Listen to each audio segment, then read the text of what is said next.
What if a man from the 1700s suddenly woke up in the modern world, surrounded by elevators, cameras, and skyscrapers? No phone, no money, no idea how this world works. One wrong move and he could end up arrested, locked up, or erased from history forever. The story takes us back to the year 1876 in New York City during the construction of the iconic Brooklyn Bridge. Crowds gather to witness history in the making. Among them stands Leopold Mountbatten, known as Leo, the Duke of Albany, and the only prince of a royal family. Leo isn't just royalty, he's a brilliant mind, obsessed with science and art. He's even credited with inventing an early version of the elevator. As Leo sketches the bridge, something strange catches his eye. A man named Stuart, holding a small, unfamiliar device, taking pictures. Leo has never seen anything like it. Curiosity takes over. Leo follows Stuart, but before he can get close, the crowd recognizes the prince. They surround Leo with respect and admiration, and just like that, Stuart disappears. Later that night, Leo returns home late. His uncle scolds him. Leo's parents are long gone, and his uncle wants him married to a wealthy princess for money and power. But Leo wants something else. He wants a woman who stands on her own. That evening, a royal party begins. Princess after princess dances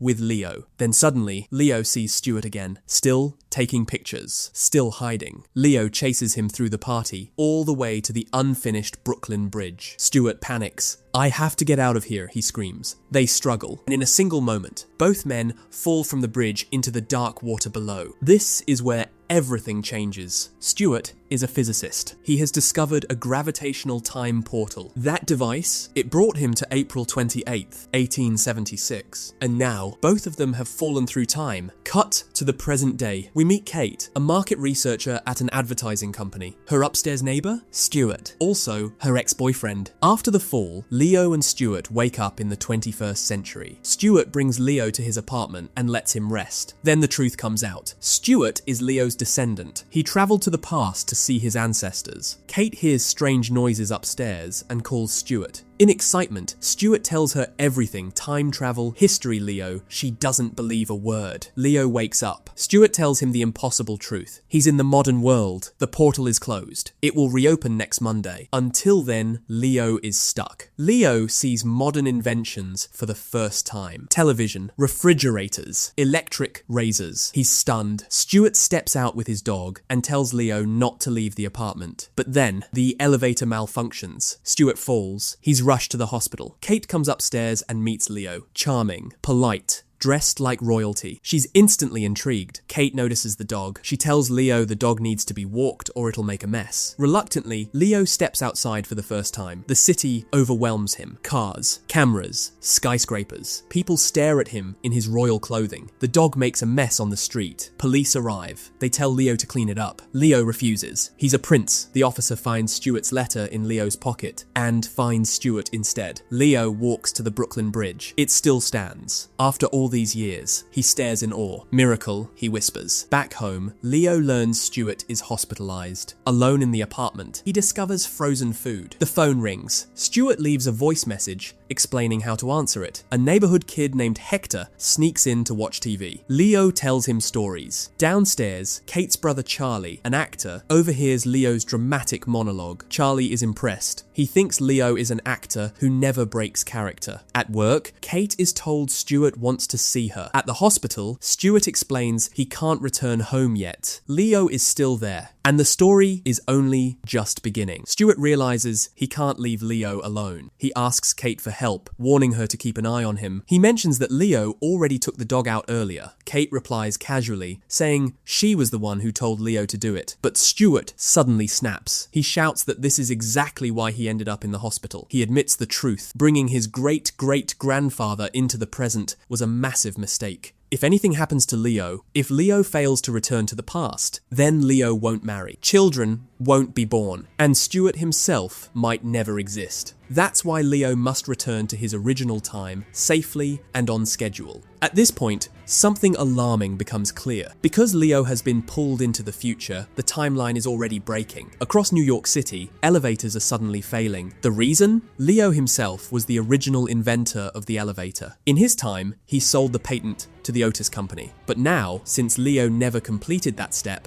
the the license was never transferred. And because of that single disruption, modern elevators are collapsing across the city. When Kate returns home later, she finds Charlie, Hector, and Leo singing together. Leo retreats to his room. Charlie mentions he invited Leo to dinner. That night, Leo appears dressed like a true prince. When Kate stands up, Leo immediately rises in respect, because in royal tradition, a man must stand whenever a woman does. Kate assumes Leo is lying. Charlie assumes it's method acting. During dinner, Charlie talks about Stuart's research. Stuart had discovered something called a forecast portal, a time gateway that opens briefly, allowing travel to the past. But predicting when it opens requires speed and velocity. Stuart used gravitational velocity to locate the portal. That's why he jumped from the bridge. The fall tore open a wormhole and sent him through time. Kate finds all of this ridiculous and asks Leo to leave. The next morning, Leo tries making breakfast. He accidentally leaves the toaster on too long, filling the apartment with smoke.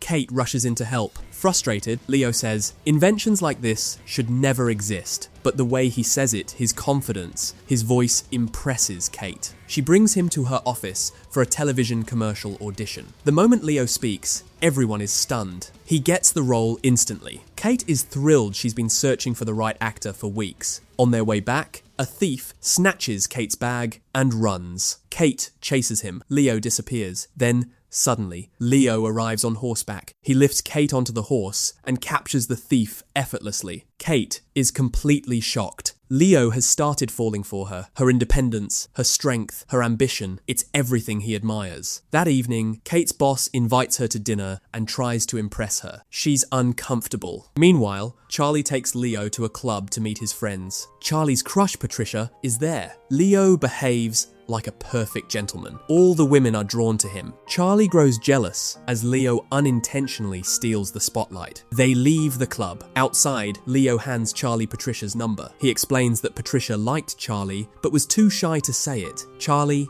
is overjoyed. He asks Leo if he likes his sister. Leo answers, "Honestly, maybe." Charlie drags Leo to the same restaurant where Kate is dining with her boss. The boss lies, claiming he speaks fluent French. Leo immediately responds in perfect French. The boss goes silent. When the boss insists on taking Kate home, she refuses. Leo notices her discomfort and firmly shuts the man down. Kate storms out, furious but shaken. The next day, Leo writes Kate a heartfelt letter. He apologizes and invites her to dinner on the rooftop. Kate agrees. That night, the rooftop is transformed. Violin music, candlelight, romance. Kate is overwhelmed. Leo treats her with respect she's never experienced before. They dine, they dance, they fall in love. The next day, Leo visits his uncle's old mansion, now a modern building. Inside, he shows Kate childhood photos. From a hidden drawer, he takes out his mother's ring. That's when Kate finally believes him. Leo truly came from the past. Later, during a commercial shoot, Leo explodes in anger. The product feels immoral. He shuts the shoot down. Kate and Leo argue. Days pass. Monday arrives. Stuart escapes the hospital. He begs Leo to return to the past to marry, to preserve the future. Without explaining anything to Kate, Leo leaves. He jumps from the bridge. He arrives at the exact moment when he first chased Stuart. Time folds in on itself. One version of Leo follows Stuart into the future. Another version returns to the past. And despite his hesitation, Leo chooses marriage. Kate, meanwhile, receives a promotion.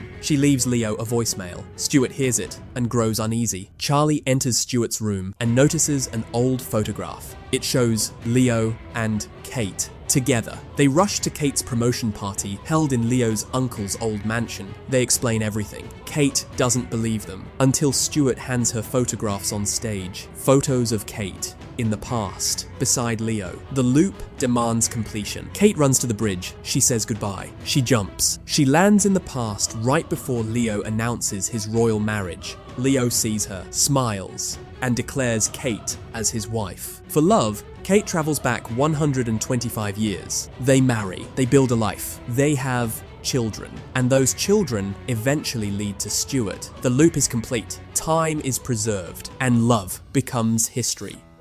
Thanks for watching. I really appreciate you spending time here. If you found this helpful, please like the video and subscribe for more every week. Turn on notifications so you don't miss the next upload.